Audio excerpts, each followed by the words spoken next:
بڑا پیارا شعر ہے ایک کسی غیر معروف شاعر کا ہے کہ بقدر پیمانہ تخیل سرور ہر شے میں ہے خودی کا، اگر نہ ہو یہ فریب پہم تو دم نکل جائے آدمی کا۔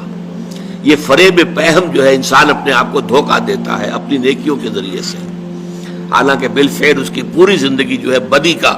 ایک مظہر بنی ہوئی ہے، برائیوں کے اندر بچھڑا ہوا ہے، لیکن یہ کہ کوئی نہ کوئی نیکی کا اہتمام انسان کرتا ہے۔ بہرحال اس پس منظر میں جامع تصور نیکی کہتے کسے ہیں، پھر اس کے جو مختلف مظاہر ہیں ان میں ترتیب کیا ہے، اولین اہمیت کس شے کی ہے، ثانوی کیا ہے، تیسرے درجے میں کیا ہے، یہ اس آیہ مبارکہ کا موضوع ہے۔ پھر شان نزول یا اس کا پس منظر، تحویل قبلہ کا معاملہ، اگرچہ 2 رکوع جو ہے سورہ بقرہ کے 17واں اور 18واں، اس میں یہ حکم آیا بڑی تکرار کے ساتھ، لیکن 2 رکوع پہلے اس کی تمہید باندھ دی گئی تھی، للہ المشرق والمغرب فینما تولوا فثم وجہ اللہ، مشرق و مغرب سب اللہ کے ہیں، جدھر بھی منہ کرو گے اللہ ہی کا رخ ہے۔ لیکن اس کے بعد بھی اگر کوئی ریزیڈیول ایفیکٹ رہ گیا، اس لیے کہ اس کو بہت بڑے پروپیگنڈے کی بات بنا لیا تھا یہودیوں نے، اور مسلمانوں میں کافی سادہ دل، سادہ لوح مسلمان بھی تھے،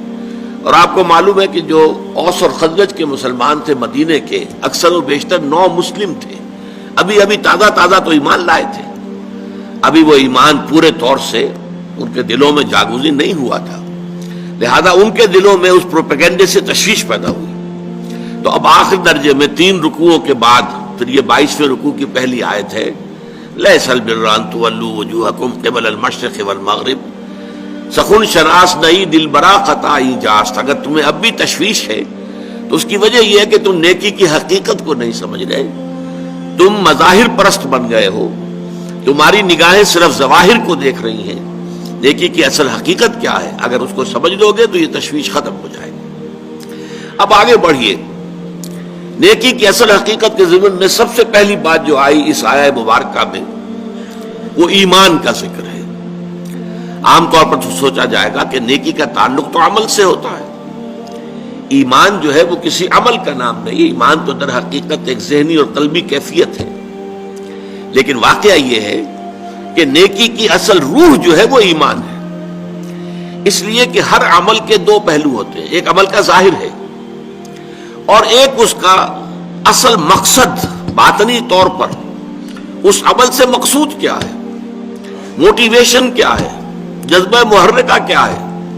یہ 2 چیزیں بالکل علیحدہ ہیں۔ ہمارے اپنے مشاہدے میں ہوتا ہے، جب الیکشن آنے والے ہیں تو ہم دیکھتے ہیں کہ بڑے بڑے چودھری سرمایہ دار عام حالتوں میں جو جھگیوں میں جانا تک پسند نہ کرے، وہ اپنے سفید براق کپڑے پہن کر اچھے، اور وہ جھگیوں میں جائیں گے اور وہاں جا کر گارے میں اور مٹی میں لتھڑے ہوئے بچوں کو اٹھائیں گے، پیار کریں گے۔ کیوں؟ سب کو معلوم ہے کہ یہ اس لیے ہو رہا ہے، یہ اصل نیکی نہیں ہے، انہیں ووٹ چاہیے، الیکشن آنے والا ہے، تو ووٹوں کے حصول کے لیے یہ سب کچھ ہو رہا ہے۔ تو گویا کہ موٹیو لوگوں کے سامنے ہے تو وہ اسے نیکی شمار نہیں کر سکتے۔ تو یوں سمجھ لیجئے کہ نیکی کے ظاہر کو صرف نہیں دیکھنا کہ یہ نیکی کا کام ہے، بلکہ دیکھنا یہ ہوگا کہ اصل میں اس کی موٹیویشن کیا ہے، اس کا جذبہ محرکہ کیا ہے۔ وہ جذبہ محرکہ ہے جو ایمان کے ذریعے سے، ایمان باللہ، ایمان بالآخرہ، یہ دونوں ایمانیات وہ ہیں، اگرچہ ان کے بارے میں تفصیلی مباحث تو بعد میں آئیں گی، جو اس منتخب نصاب کا دوسرا حصہ ہے، لیکن یہ کہ ابھی جان لیجئے کہ ایمان باللہ، ایمان بالآخرہ، ان دونوں کے اندر نیکی کے لیے ایک مثبت جذبہ محرکہ بھی ہے اور بدی سے بچنے کے لیے ایک منفی جذبہ محرکہ بھی ہے۔ اللہ کی محبت، love of God, to please Allah, Allah کو راضی کرنا، رضائے خداوندی کو اپنا مقصود بنا لینا، یہ جذبہ محرکہ ہے جس کے تحت انسان نیکی کرے، بھلائی کرے، خیر کرے، یہ مثبت جذبہ ہے۔ لیکن اس کے ساتھ ہی منفی پہلو بھی، اللہ ناراض نہ ہو جائے، اللہ کی سزا سے بچنے کے لیے، اللہ کی ناراضگی سے بچنے کے لیے انسان نیکی کا کام کرے، بدی سے رکے۔ اسی طرح جذبہ آخرت جو ہے، ایمان بالآخرہ، تو جنت کی طلب میں نیکی کا کام کرنا اور دوزخ سے بچنے کے لیے بدی سے بچنا، تو گویا کہ ایمان بالآخرہ اور ایمان باللہ دونوں میں مثبت پہلو بھی ہے، منفی بھی ہے، لیکن عام طور پر ایمان باللہ کا جو تذکرہ ہوتا ہے وہ منفی جذبے، مثبت جذبے کی حیثیت سے ہوتا ہے۔ اللہ کی محبت، والذین آمنوا اشد حبا للہ، جو واقعتاً صاحب ایمان ہے ان کے اندر شدید ترین تمام محبتوں سے زیادہ قوی محبت اللہ کی ہوتی ہے۔ تو اللہ کی محبت کے تحت کوئی کام کرنا اور صرف آخرت کے جزا کے لیے اور آخرت کی سزا سے بچنے کے لیے کرنا،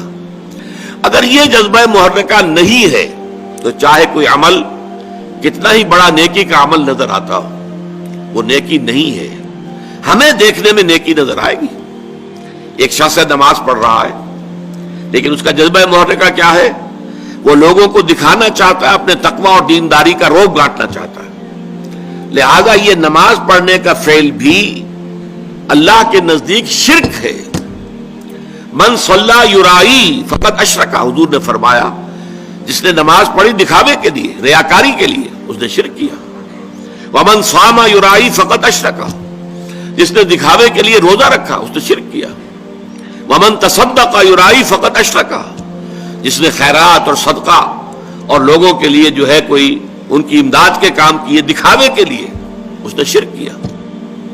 بظاہر نیکی کے کام ہے، چوٹی کے کام ہے، نماز بھی، روزہ بھی، صدقہ بھی، لیکن یہ کہ اللہ تعالیٰ انہیں شرک قرار دے رہا۔ کیوں؟ کہ وہ جذبہ محرکہ پیچھے جو ہے وہ صحیح نہیں ہے، وہ لوگوں کو دکھانا ہے، لوگوں پر اپنی نیکی کا اور دینداری کا روب گانٹنا ہے۔ اس اعتبار سے نیکی کی بحث میں اولین بحث ایمان کی آئی ہے۔ وَلَٰكِنَّ الْبِرَّ مَنْ آمَنَ بِاللَّهِ، اصل میں تو نیکی اس کی ہے جو سب سے پہلے ایمان لائے اللہ پر، والیوم الآخر، اور قیامت پر۔ یعنی اللہ کی محبت سے کمتر درجے میں اگر کوئی قابل قبول جذبہ محرکہ ہے تو اخروی جزا ہے، دنیا میں اس کام کا کوئی اجر مطلوب نہ ہو۔ اگر آپ کوئی کام کر رہے ہیں دنیاوی اجر کے لیے تو کاروبار ہے، اب ظاہر بات ہے دکاندار دکانداری کر رہا ہے تو دنیاوی اس کو منافع مطلوب ہے، اسی کے لیے بیٹھا ہوا ہے، کوئی حرام شے نہیں ہے۔ لیکن آپ نیکی کا لبادہ اوڑھیں اور بظاہر نیکی کا کام کر رہے ہو اور اس میں دنیا داری مقصود ہو، اس میں دنیاوی نفع اور دنیاوی فوائد مطلوب ہو، تو یہ معاملہ جو ہے یہ در حقیقت عبادت خدا کی ہے۔ یہاں پر تو نوٹ کرنا پڑے گا کہ سوائے اللہ تعالیٰ کی محبت کے یا کمتر درجے میں اخروی جزا و سزا اس کے سوا کوئی اور جذبہ محرکہ نہ ہو۔ یہاں سے اس مسئلے کا حل بھی ملتا ہے کہ بہت سے لوگ سوچتے ہیں، یہ کفار بھی بہت سے ہوتے ہیں، بہت نیکی کے کام کرتے ہیں، پن کے ثواب کے کام۔ یہ ہمارے ہاں گنگا رام اتنا بڑا اسپتال بنا کے چلا گیا اور بڑے بڑے کام کرتے ہیں، فاؤنڈیشنز قائم کرتے ہیں۔ سوال یہ کہ تجزیہ کیجئے ان کا جذبہ محرکہ کیا ہے۔ اگر وہ اللہ کو نہیں مانتے، خدا کو نہیں مانتے، آخرت کو نہیں مانتے، ظاہر بات ہے کہ انسان حیوان عاقل ہے، اس کا کوئی فعل اور عمل بغیر مقصد کے نہیں ہوتا، کچھ نہ کچھ مقصود ہے۔ اگر وہ اللہ کو نہیں مانتا، آخرت کو نہیں مانتا تو مقصود کیا ہے؟ کوئی دنیاوی شہرت ہے، دنیا میں اپنے لیے وہ نام پیدا کرنا چاہتا ہے دنیا میں، اور آج کل تو اس سے بھی بڑھ کر ہے، فاؤنڈیشنز بنا دیے گئے تاکہ انکم ٹیکس میں ہمیں ریلیف مل جائے، فلاں جگہ سے ہمیں فائدہ ہو جائیں گے، سرکار دربار میں رسائی ہو جائے گی،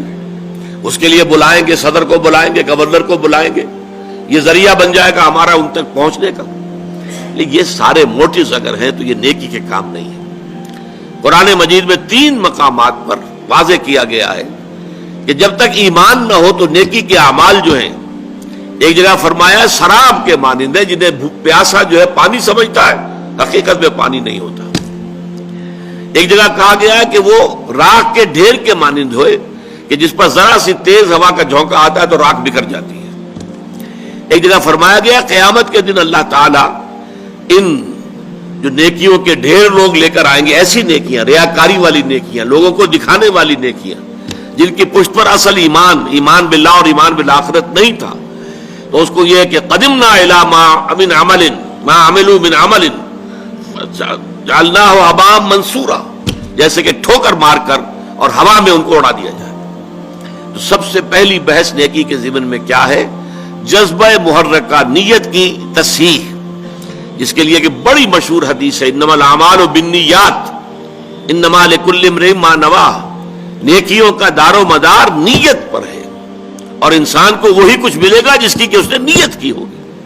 نیت درست ہے تو وہ عمل نیکی کا ہے، نیت درست نہیں ہے تو چاہے وہ بظاہر کتنا ہی بڑا نیکی کا عمل نظر آ رہا ہو، اعلیٰ کے میزان میں اس کی دھیلے کی وقت نہیں۔